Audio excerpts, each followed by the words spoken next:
Prepáčte, dokončím moju túto, aby sme, píšte si, čo sa chceme spýtať. Vrátim sa k tomuto záväznému stanovisku. To stanovisko, áno, kývajte rukou nad tým všetkým. To stanovisko nezaujíma vás? A nezaujíma vás, kto toto stanovisko vypracoval a podpísal? Prepáčte, vás nezaujíma, kto podpísal základný dokument, ktorý sa...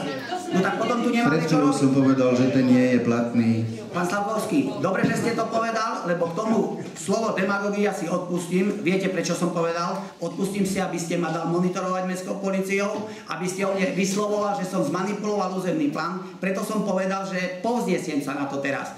Prepáčte, prídeme k ďalšiemu bodu. To, čo vy hovoríte, že nie je platné, dokončte to.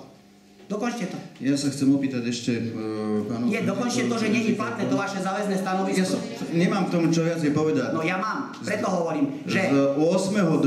nie je platné, pretože sme vydali v súlade so zákonom. Ja, pretože ja som podpísal to z 26.7. A to ľuďom neukazujete. A Krajský stavebný úrad 2.2. Ja hovorím, prepáčte, Krajský stavebný úrad komunikuje so stavebným úradom, to je jeho vec.